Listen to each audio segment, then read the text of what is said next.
It's about time you listen to the Shenmue AM2 podcast.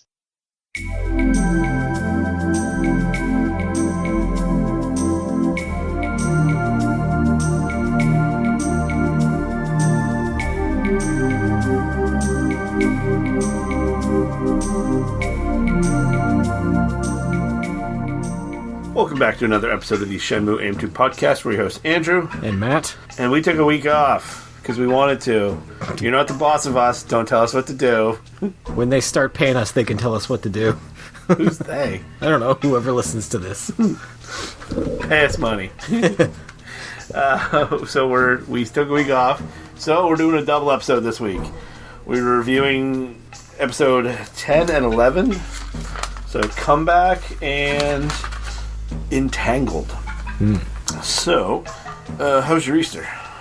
Oh, fine. You know, family meal, food coma, that whole thing. Ham or turkey? Both. I had ham and turkey at my sister's house, and then I had some ham today too with just some friends from college. It was great. Nice.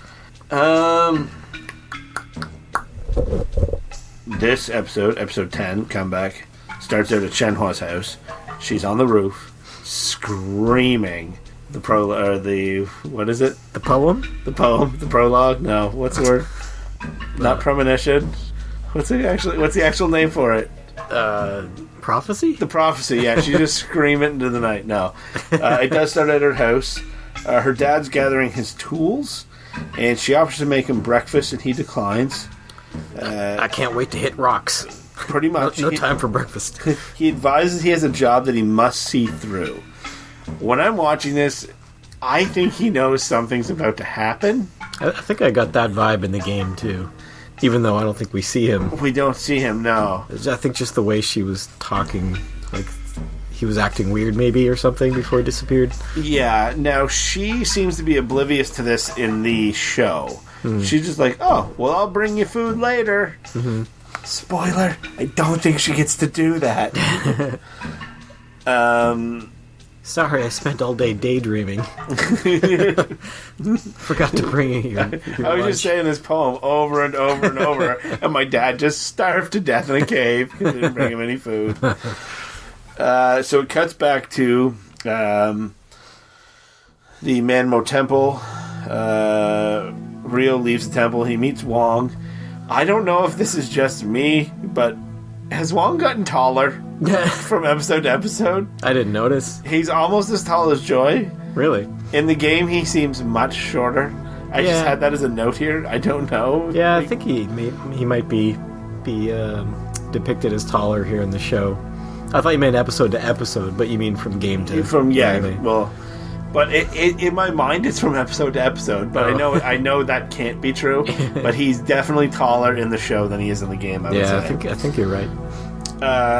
So they have a conversation, and Ren knows who Yuan Deju is, and he describes him as a legend of the underworld.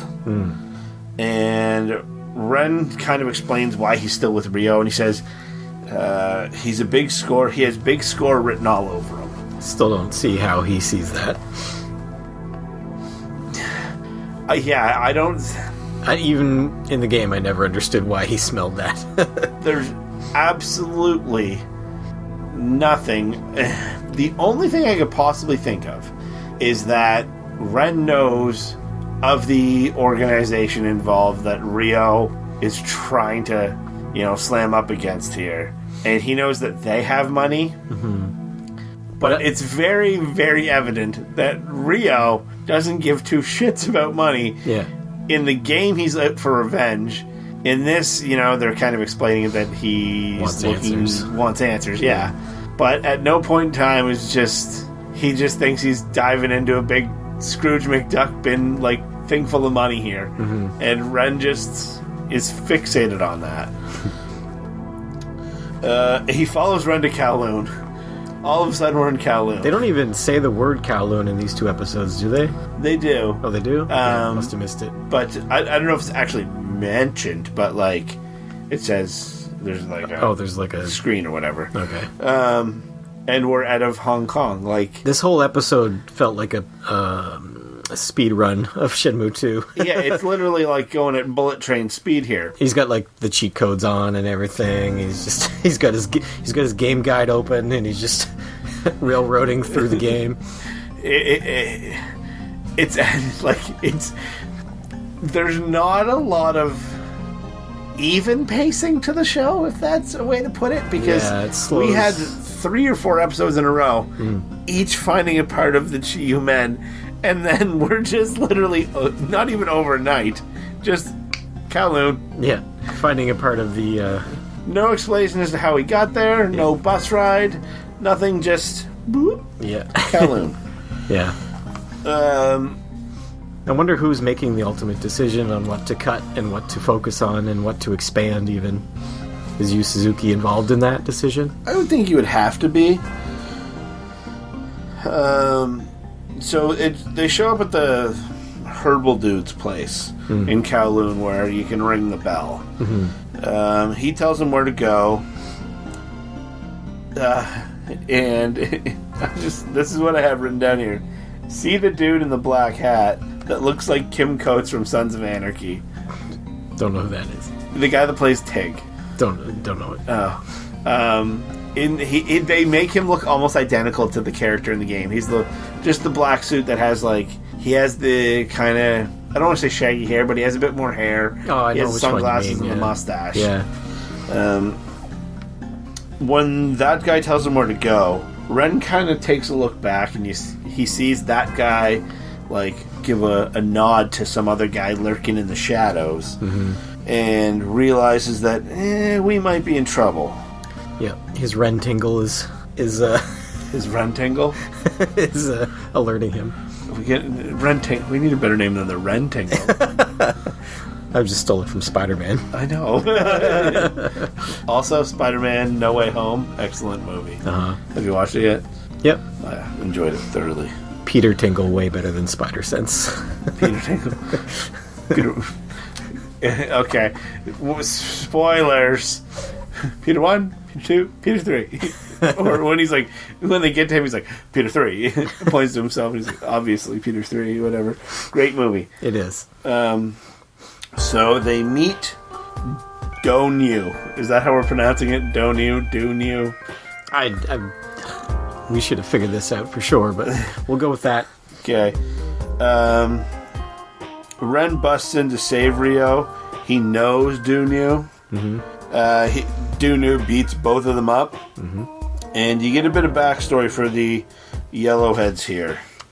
I didn't write down what it was, but I'm pretty sure it's... They pulled off some sort of big move where they, assassinated some rival gang in the Chinese underworld, and that helped them, move up a little bit, I guess. Yeah, and that was, 10 years ago or something they referenced? Yeah, 10 years ago. And it wakes up where they're in the part where they're cuffed together in... I don't want to say a jail cell, just one of these rooms. And they obviously that happened first, but they do the what did they refer to it in Thor Ragnarok when him and Loki need help? I can't remember. I only saw that once. And they're like, we'll do... It's part of their escape plan. And when they're like, Loki I think they call it need help. And we need help. And they're pretending Loki's dying. And then Thor throws Loki at them. It's kind of what they do. Oldest trick in the book, and it always seems to work. Yeah. Ren's knocking on the door. He's like, the kid's gonna die. The guy opens up the door and they both punch him in the face. They escape. And what's the first thing they do when they escape? Pee together. No. They take a nap on the roof. I'm tired. I'm tired. Let's have a nap. I'm tie-tie. Go night-night. Okay, Ryo. So when they wake up from their little slumber... Are you sad we didn't get the pee scene? I forgot about that. Yeah. That was a fun, awkward scene in the game. Ryo, when they wake up, he's kind of explaining who Lan Di is, and Ren already knows who he is. Yeah, but this is the first time he's heard the Chiyu Men mentioned by Ryo. So before this, he only knew that he was involved with the Yellowheads. So he smelled a big score with the Yellowheads, not with the Chiyu Men involvement. So I don't know. Ren's motivation evades me. Yeah, they're not. They kind of touch on not his motivations, but maybe his state of mind in the next episode a little bit. Yeah, which we'll get to. And essentially, it cuts to them talking about Londi or something, and the idea is that the Yellowheads want to become part of the Chiyu Men, and if they can pull whatever off, they will be allowed to be part of it. Ren and Ryo meet Yuan at an elevator and fight her. Him. Yeah, you were waiting for me to make that mistake. I even have her written down, and then in my mind, like, I later corrected these notes to him. I do.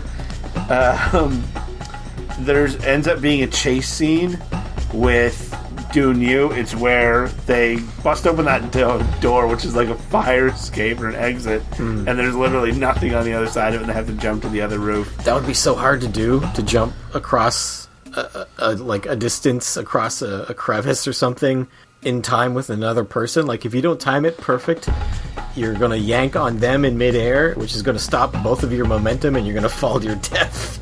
So you have to jump perfectly in time. We can do it. You think so? Do you have a ladder? Up to the roof we go. Mel, dial 9-1, and when you hear us at the ground, dial 1 again. We don't even... No, we can just jump off something to something else. We wouldn't have to... But if we fall, then we need the 911. No, but we don't even... To test this theory, we don't have to be on a roof. Oh, we could literally... That makes it more fun. It makes it way more dangerous. I didn't sign up for this podcast, end up with a spinal cord injury. We can test this theory. That's true. Do you have cuffs? Well, let me go up to the bedroom. Where am I in my notes here? So they do that, I call it the QTE jump, and they make it. And then there's just a note here that just says, Bonanza Bros figures on a crate. I'm not sure where they are. I think it's Wong's boat again. And Wong essentially undoes the cuffs. And they're all there with joy. That's my note. There's little Bonanza Bros? There's a little Bonanza Bros figure to open that didn't scene. notice. They talk about how Wong can, like, pick handcuffs or locks or something. So they realize that they were set up by the guy that works at the herbal shop. So they go back. Ren roughs him up. He, like, pulls him over the counter and, like slides him down the countertop and onto the floor. It's pretty funny. And they talk about Huang the Wiretapper.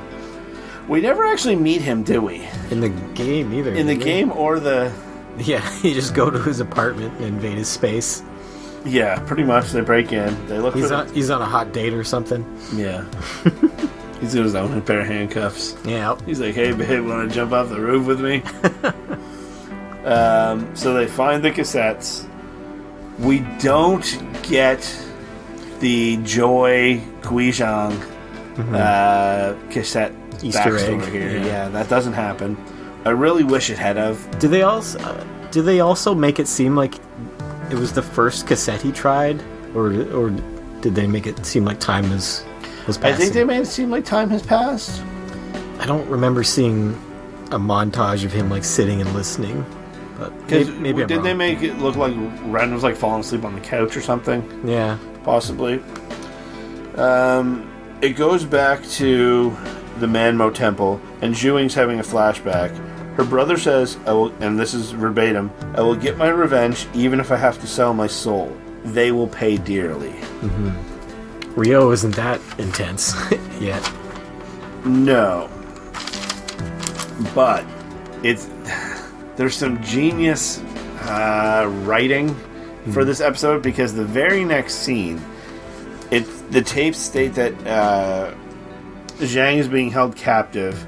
Ren kind of gets cowardly about it because he doesn't want to have to deal with all these people. And then Rio says, I'll go to the ends of the earth if I have to. That scene is immediately after the scene about Zhuang's brother. Yeah, but he's not gonna do it for revenge, unlike her brother, that we know of. But he's saying he'll go to the ends of the earth to do it, so he's really not holding anything back. Yeah. And I think it's really genius that they have those scenes back to back to kind of play off of one another to prove Zhuang's point. Yeah. On the tapes, we hear the bird shop in the background, which is a no. huge... You just hear the bird, or you hear the the birds in the apartment, background. This is something that clearly, I think, was cut out of this episode because they're just like on the roof talking at like hiding behind a crate. No, Ren has a line. He has a line where he says, "Use your head." Well, there was a bird. Does he? Yeah, you might Okay. have been writing a note. Yeah, I must have missed it then. But yeah, there's no searching, going through. Yeah, they No go elevators for the rest of nothing. the episode. They go exactly where they need to go immediately. Usually, like Yeah, from point it's- to point to point to point. It's very, very rapid pace of events. Yeah. So while waiting for Yuan, Ren said he wants his fair share of whatever prize there is at the end of this journey. Sure, I'll give you half of my revenge. Yeah, and that's the thing. Like, it's almost like Rio's kind of using him. Yeah. He's like, okay, this guy's backup if I need him, but like, half of killing the man who killed my father is really no money. Half of nothing is still nothing. Yeah. So it's really weird. They start stalking Yuan. They jump him at the apartment and find Zhang on the floor. And this plays out pretty much like it does in the game, Yes. with the whole closet thing and using the bird to trick him. Yes. Now, there is a talking bird here. Let's take this opportunity. Rest in peace, Gilbert Gottfried. Man, he's funny. So they do the closet trick where they don't hide in the closet, but Ren gets the guy to. My cousin Brian just sent the Streets of Rage thing. Apparently, a Streets of Rage movie's in the works. From the writer of John Wick and Nobody. So they do the trick where, hey, we're in the closet, and Dunyu opens the closet. They're not in there. They kick him in, tip over the shelf thing, lock the door, and peel. And the bird makes fun of him while he's locked in. Yes. So then they meet up with Zhang. Zhang gives them the keys to find Yuan Deju.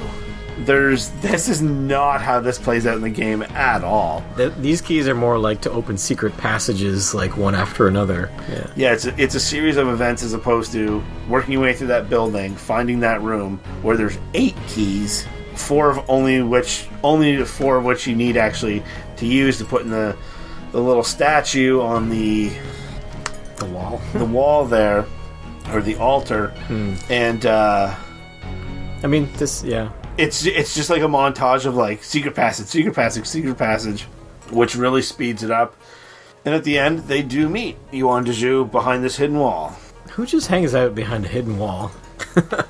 Yeah. What if maybe he was trapped in there and they freed him? Like he accidentally got himself locked in there. Guys. Guys, I locked myself in. Who has my keys? There's 4 of them that you need to use them in a real specific order. There's trapdoors and shit. Bring food. So it literally has a montage of secret passages. They find you, and Donyu shows up. Ren jumps out the window, doesn't he? Yeah, he pieces out. Yeah, he's just like, bye. And then Donyu knocks Rio out the window. It's a couple things on the way down. Yeah, and lands somewhat safely. And then they come down. Donyu, does he jump out the window? Yeah, he falls through the awnings, which I assume break his fall a little bit, so he doesn't crush his legs. And then Rio's kind of there all dazed. And someone shows up who's Zhuang, and cut the credits. Does that happen in the game? I know you fight Donyu here, and it's one of those fade to black fights. But does Zhu Ying show up at the end of it? I don't know.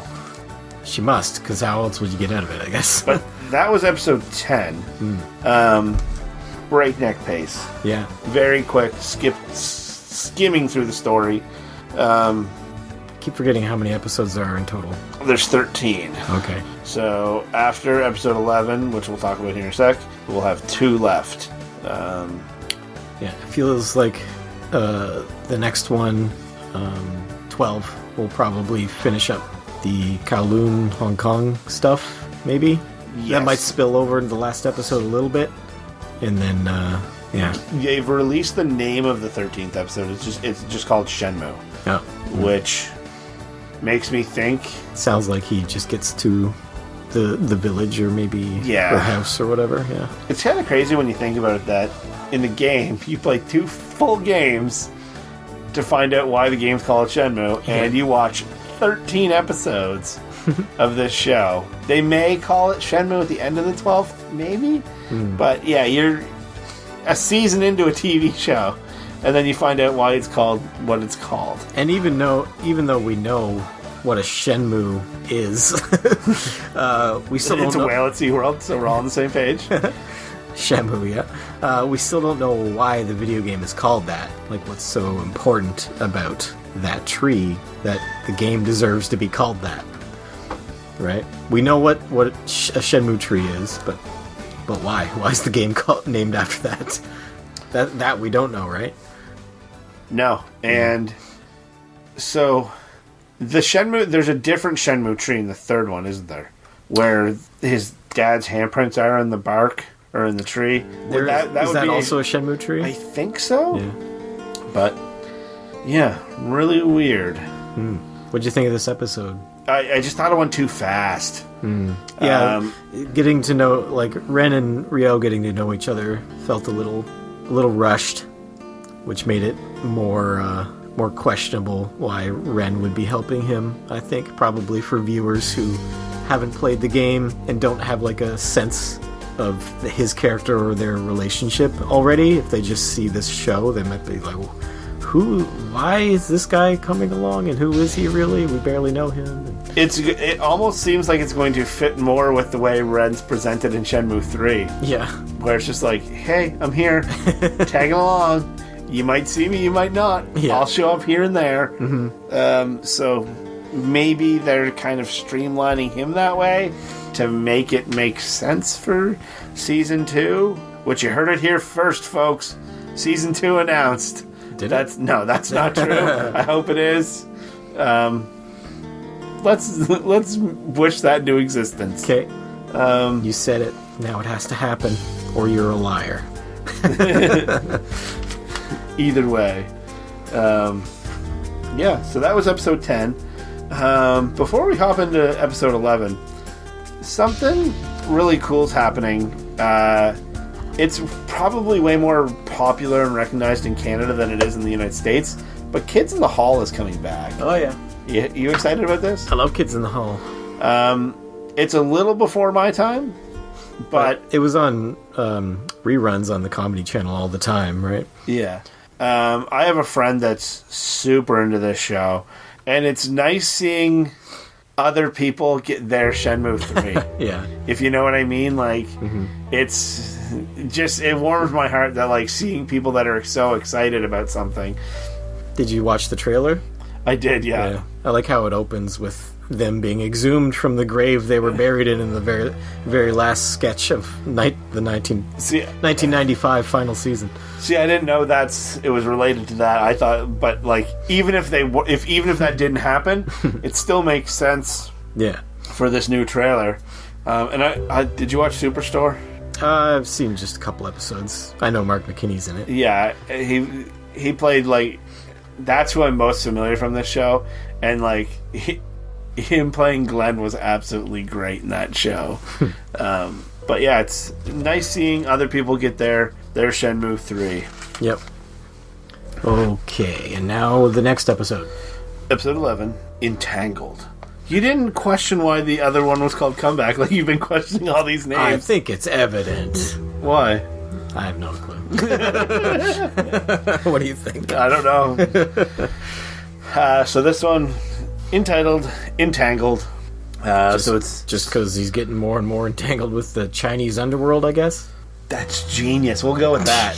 We're going with that. Oh, all these stories are getting entangled with each other. That's a great... I just want to share a hilariously stupid aha moment that I had a couple weeks ago. Okay. Just playing Streets of Rage. I think I was playing Streets of Rage 4. And my wife was there playing Animal Crossing, I think, in the first level of Streets of Rage 2. And I'm assuming everyone else has caught on to this. Go straight? Yeah, but right before you go to the bar and you fight the guy with the knife, what's his name? Oh, I don't remember. His name's Jack, and he has a knife, Jack knife, and I never put that together before. I mean... And my wife's just looking at me, she's like, that seems kind of obvious now that you mention it. I'm like, yeah, no. Never got that. It is. All right. What is a jackknife compared to a knife? It's one that folds out, I think, technically. That's a butterfly knife that folds out. A switchblade. No, a jackknife, the whole blade folds out one way. Oh. A butterfly knife, the handle comes together to make. If only there was some way to know. Oh well. Well, we're going to have a new podcast just talking about different types of knives. Yeah. Jackknife powerbomb. All right, so episode 11, Entangled, starts out literally where the last episode ended, with Zhuing showing up to kind of save Ryo's ass. Dunyu's yelling at her. He has his thugs like, get rid of her, blah, blah, blah.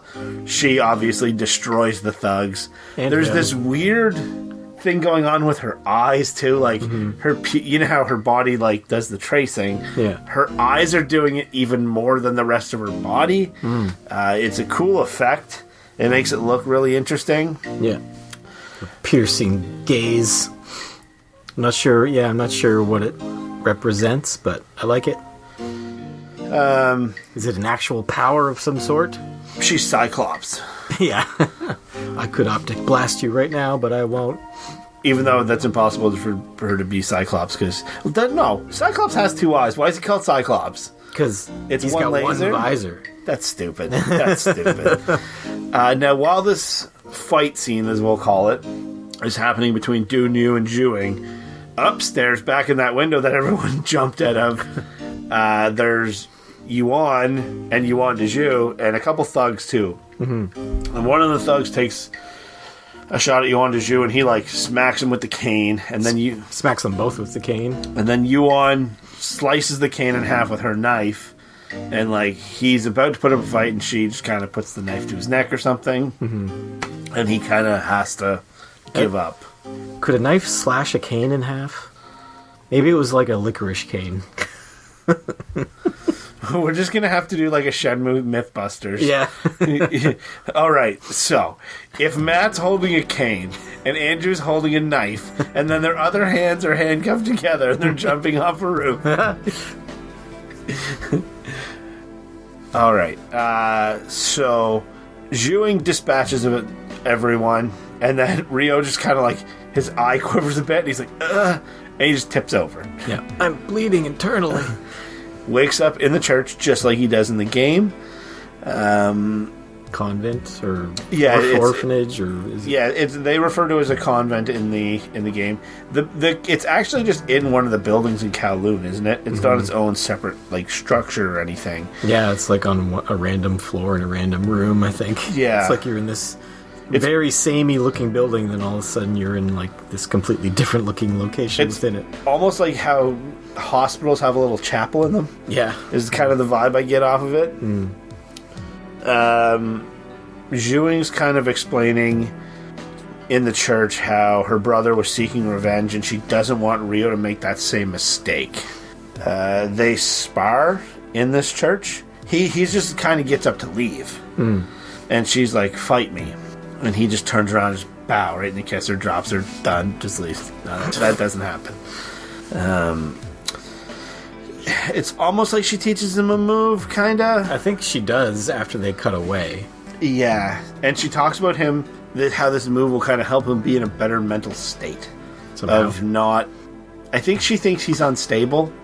And I don't think he is unstable. I think she's really fixated on her brother and just thinking they're the exact identical. She's projecting. Yeah, projecting is the best. Projecting her fears onto him. I don't know. I think Rio, even without all the guidance he's been getting, I think he's too kind-hearted to ever go down a really dark path. Like, he always seems to do the right thing, right? And help people and be kind, unless you're a bad guy. Yeah. Like, even without all the advice from, like, well-wishers and people and allies, I don't think Rio would turn out to be, like, some, gang leader, like, underground criminal murderer. He knows when to pull his punches, too. Like, when he's outclassing someone in a fight, he never takes it too far. And we get to see that from, like, the fourth wall perspective. She doesn't see that in him. Yeah. And it's kind of it's this weird contrast between viewer, her, and then Rio in the center. It cuts to a scene between Dunyu and Yuan, and just essentially saying that they don't want any trouble when the handover of Yuan to Zhu happens to Lan Di, and kind of, hey, let's keep tabs on the people that are interfering in this. Ren, the Japanese, I think they just refer to Rio as the Japanese kid, or the Japanese guy. Yeah. It cuts back to Ren's hideout, excuse me. Wong shows up with Joy. Joy's kind of in the dark at this point in the storyline. She somewhat knows that, like, Rio is there with a purpose, but doesn't necessarily know what it is. Yeah. She kind of gets upset about that, too, and makes them kind of spill the beans, too, which, for lack of a better term. Seems to take all night. It does, yeah. There's a window, and you see it, like, whoop. They literally animate. It's like the sun from Teletubbies just goes by, or whatever it is. Tinky Winky is the leader of the Chi Men. So they're talking about ways to get into the Yellowhead building. And Zhang says, he knows the guy. He's like, I got a guy that can get you in the Yellowhead building. So Rio and Ren go there. Go to a dark room. Yep. And do another QTE. Yeah, essentially, yeah. It's another QTE scene. And Rio kind of learns another lesson here. He has a flashback about his dad saying, you're not enough. He flashes back about Master Mo. And then, he blocks the incoming strike. They do a great... I think they did a good job on this of how it looks in the game. Circling around him kind of thing? Yeah, and Rio kind of going to the left, going to the right, going to the center. Did he have that green aura around him in the game? Yeah, there is like that fog in the game too. It was great. Something that kind of sucks though, compared to the game, is in the game, spoiler, this is the guy you meet on Dragon Street. He's the visually impaired fella. Like literally the first guy you run into off the boat, who's like asking for money and playing his lute or whatever. No, it's not that guy. Not that guy? Okay. No, it's a guy on Dragon Street. Dragon Street. The first person when you get to Kowloon. That little road going to Kowloon. Oh, yeah. Yeah. Okay. None of that backstory is here. He does mention that he knows Rio's dad and that they used to share techniques and all that, and that you have that conversation in the game. But it would have been nice to just see a little more of his backstory. But again, at the pace we're going, we're not going to get into that stuff. We'll introduce Eileen and then leave her behind 2 seconds later, but we won't do this. Yeah. So they get into what appears to be like the basement of the Yellowhead building, or they're about to, and Rio doesn't want Ren to come with him. And Ren's offended by this. Rio does have a little bit of a nice moment here where he's like, you've done more for me than I could have ever imagined. And Ren's just like, I still want money. We have an unnecessary flashback to back in the dark room where they set up the street fights. When we could have just had this scene in the room 30 seconds ago. Yeah, like when Matt and I watched this episode together, I was making notes, and I specifically I'm like, what did I miss? And Matt had already watched this episode, and he's like, oh, well, you were gonna find out. And I'm like, what? And then we have the flashback of something that we didn't see, but literally happened immediately prior. Yeah. It was very weird. Weird choice. So we have our first street fight, where this is this the fella that you're not supposed to be able to catch? I think so. Just the fast guy? Yeah, and Rio just clobbers him Uses immediately. his new special move that he learned. Yeah, it takes him down. He doesn't need the swallow tail tail kick thing anymore. Then we immediately have another unnecessary flashback. This is Joy talking to Ren, and Ren remembering what just happened, where he got told to buzz off. Yeah, it's... And Joy is asking him why he's doing this. And this is a scene that doesn't happen in the game. No. In a location that's not in the game, I think. Yeah, it's not in the game either. It's a very pretty location. Yeah, the scenery behind Ren in it is really nice. But I appreciate this scene between the two of them, getting something new, a little bit more. I feel like it's trying to provide insight into Ren's motivation. I'm not sure if it succeeds. She mentioned something about him wishing he could be like Rio. That's how she's seeing him. She's assuming that about him. She's probably right, considering how he reacts. But now, do you also think that Rio's trying to be a little bit more like Ren too, where he knows he's maybe too nice of a guy and needs a little more edginess to him? I don't know if he's trying to be like Ren, or if he just realizes that Ren is useful. I'm not sure if he could be like that even if he tried. No, I don't mean like full blown. Like, I think I think they're both adopting some of each other's traits a little bit. But something that you mentioned it, like, it's providing insight into Ren. In the game, you don't really get to see any interactions between characters not involving Rio. Yeah. That doesn't really happen. The only real one you kind of get is that Joy Guizhang conversation on the tapes. Yeah. Yeah, I like these added scenes when we get them. And it's nice that... I guess that might be why they do have to cut some stuff out, is to make time and space for these, which is a sacrifice I'm willing to make, because in my mind I can fill those in from playing the games, right? Yeah. And if you've never played the games, you don't necessarily know what you're missing. Does that make sense? Yeah, I wonder if this still feels like it's moving too fast for people who haven't played the game. Like, we know we're missing a bunch of stuff, but yeah, nobody else would, unless they played the game. So do they get that sense of, whoa, this is moving real fast? I would be very interested to see if we could find someone after this season has concluded and have someone on the podcast that has not watched or played the game, but watched the anime and is willing to chat with us about it and get their thoughts on it as a TV show, but also as telling this story that they might know what Shenmue is, that it was a game and, didn't really have a conclusion, but don't know any of the ins and outs of the actual story. Yeah. It'd be great to get someone's perspective on that. Maybe we can look at on the dojo or something for someone that...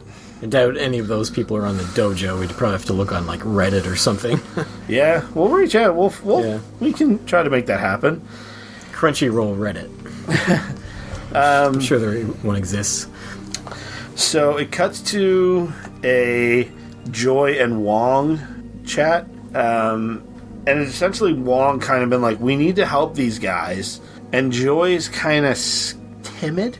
She's been scared. Yeah, she's been like, the back of her neck goes up every time somebody mentions the Yellowheads. And this is where we find out why? Or momentarily we do? Momentarily we do. Yeah, so Joy has a flashback of... It's kind of just her looking at a dead body. And there's really no explanation around it. It's just flashback of... And I mean, you can probably put two and two together that she's scared of the Yellowheads, looking at a dead body. There's obviously a negative experience in there. Then we meet the Scout. They say his name in the show. It's escaping me at the moment. Yeah, it's not stuck in my head. I don't know it. And this is a way of getting into the...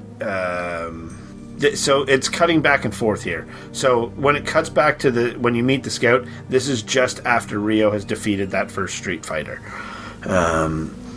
He essentially gives him the picture of Greg Moore, says, he's like, meet me tomorrow, wherever. I want you to fight this guy. Now, these fights do not take place in the same areas of Kowloon as they do in the game, which that I'm fine with that. But something that does happen is when you go to fight Greg Moore, there's another fight that's already finishing up, and it's Baihu. That doesn't happen in the game. That does not happen in the game. You do not meet him till you're at the bottom of that big ox building to fight him.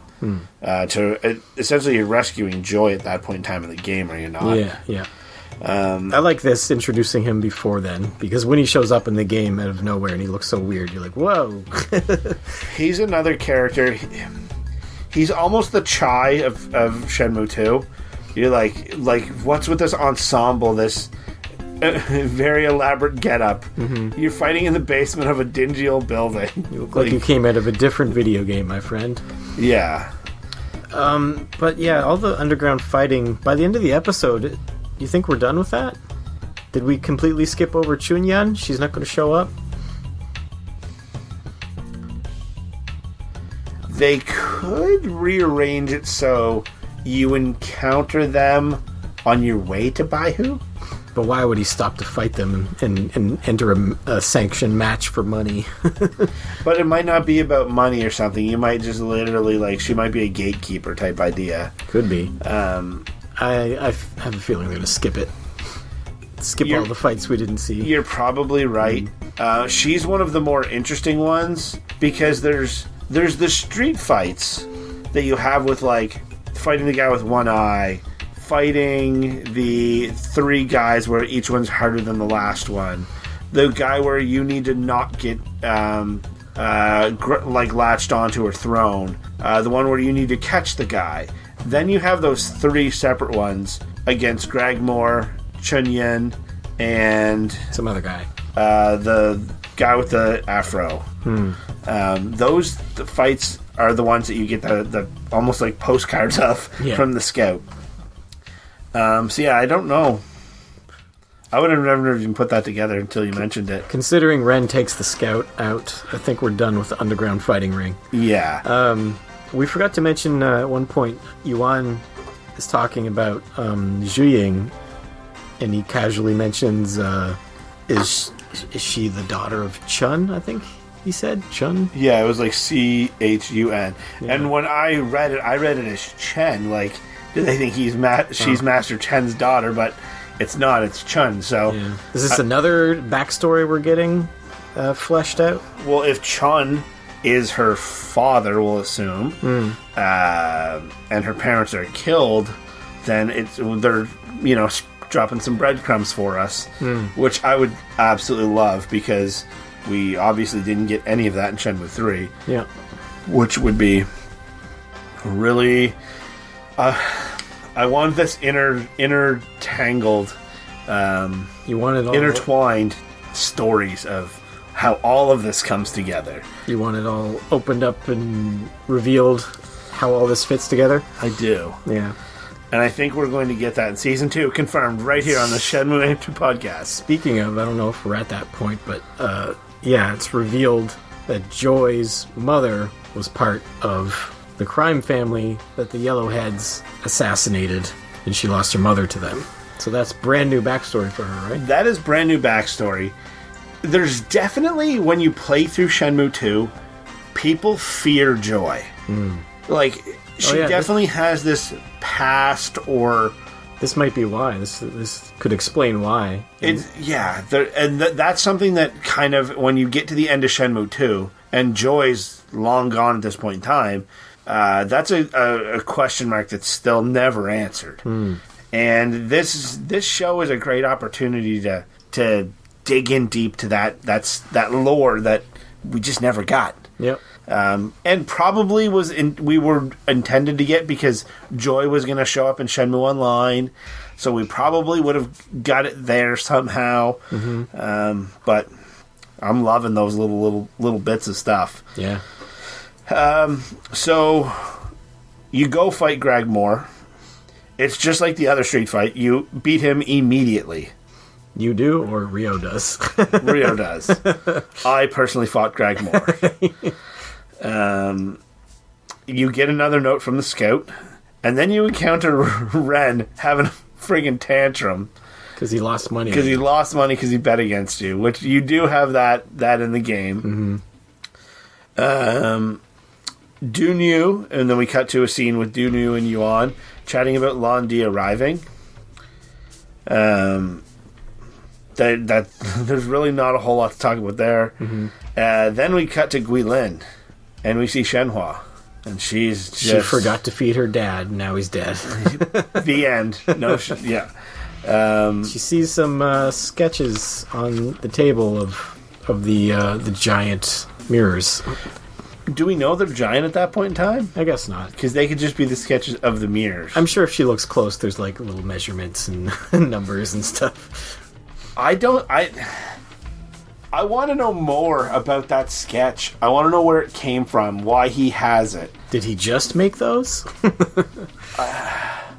I'm very interested in that aspect of it. I want to know more about her dad, which we barely get in Shenmue 3.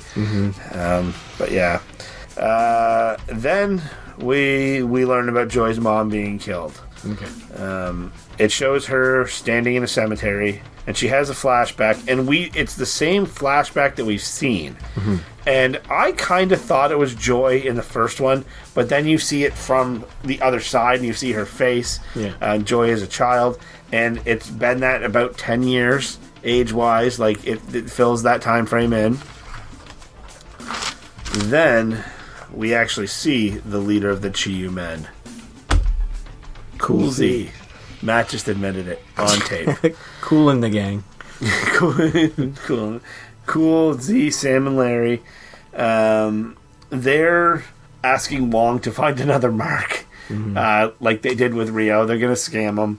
And I think Wong is growing up very quickly and realizing he might not need to do these things anymore. Yeah, he doesn't seem to be want to be associated with this. But then he goes to like a mall or a hotel or something, and he looks like he's actually going to do it.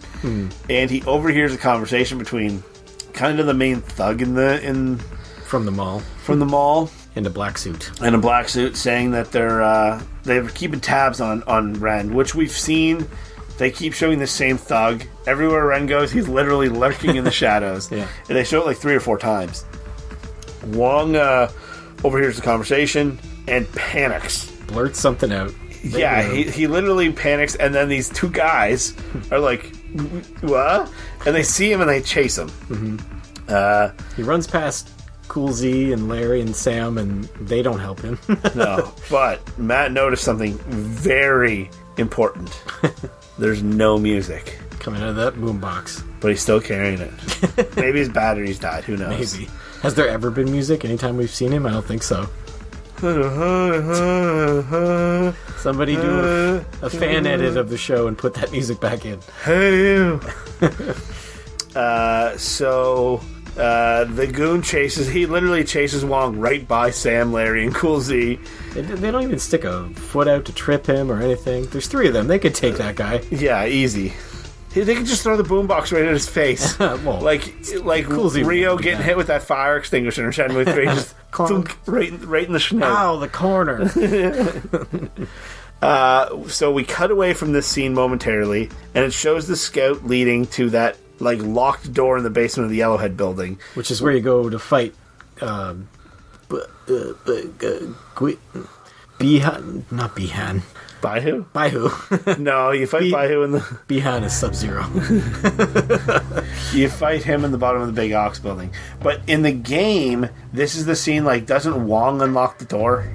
Because you're, like, in the sewery basement area. Yeah, because she's already kidnapped at that point. Yeah. But anyways, the scout leads you there. Rio kind of thanks him almost, and then Ren just like sucker punches him, puts a knife to his face, and was like, Where do you keep hostages? yeah. So he like says like 17th floor. They go. First of all, he uses the walkie-talkie to send all the guards to some other floor, the 5th floor or something. Yeah, He's always using his tricks, using his brain. that little scamp. Yep. So it cuts away from that scene, and we see Wong running from this goon still, and Joy's going by on her motorcycle, and he literally hops on the back and was like, "Get me the hell out of here." So she does help him escape, and then it goes back to Ren and Rio in this room on the 17th floor. They take in one elevator by the looks of things, to this room, and they go in, and it's just an empty room with like a table, and they're like, "Uh-oh." I'm getting confused by the timeline. So, does this mean they don't have to fight? What did you just say his name was? Baihu? Baihu? They don't have to fight E Honda. They don't have to fight Scorpion. They don't have to fight Dural. Dural, yeah. Is Joy not going to get kidnapped in this? Like, what? I think she may, because that we don't know if she actually gets away from that goon. I'm assuming she does because she's on a motorcycle and he's on foot, but who knows? So then we hear Dun Yu come like barreling down the hallway. And none of this happens in the game, right? Them going to a room, assuming they're going to find Yuan Dezhu, and it was a setup, and they're cornered yet again. I don't think it does. Yeah, so this is potentially next episode's going to be very different, potentially from the game. And this is where this episode ends. It's just episode with them being like, "Uh-oh," and they're kind of cornered, and the room is very, very claustrophobic. It's a small looking room. Well, they're out of the room and back in the hallway, but it looks like the hallway ends right behind them. Yeah, they're stuck. It's a uh-oh moment, and that's episode 11.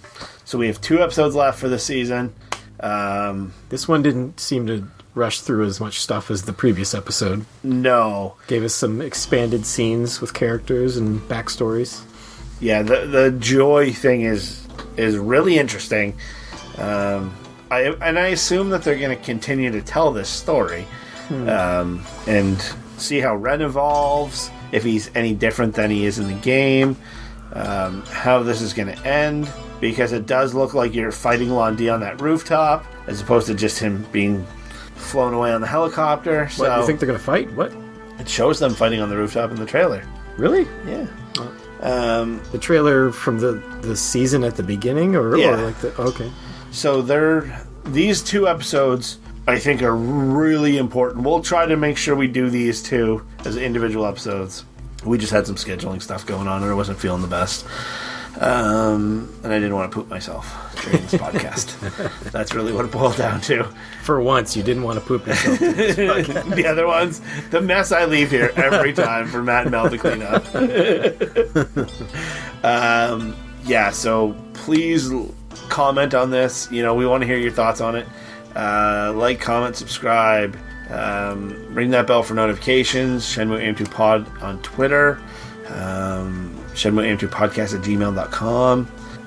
Facebook. We're on the dojo. If you've never played the games and you're listening to this and you're watching the anime, let us know. Yeah, that one person. That one. And you're willing to chat about it on a podcast. Yeah.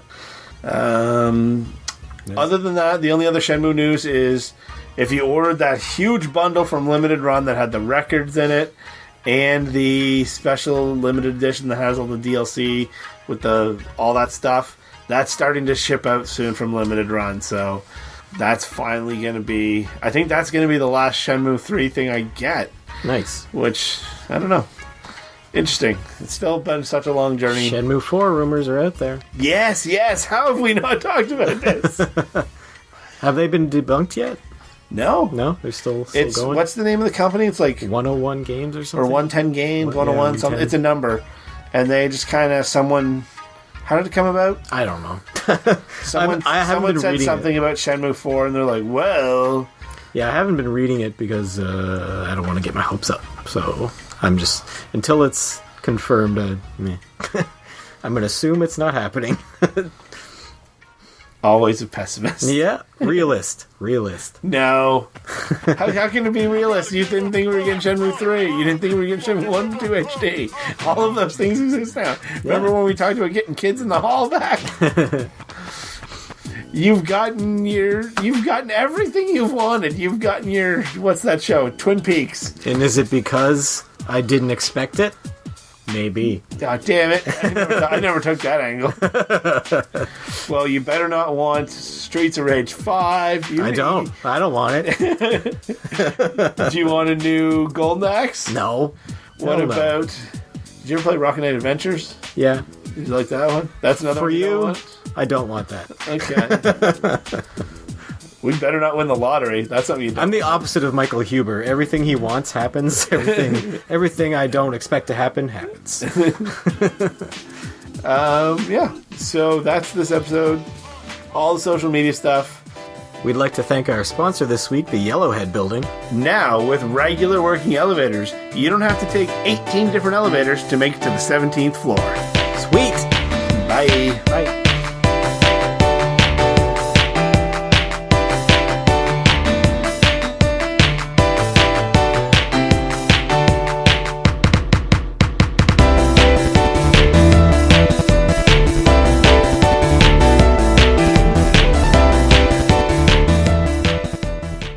And we'd like to thank our sponsor this week as well, the Yellowhead Building. Yellowhead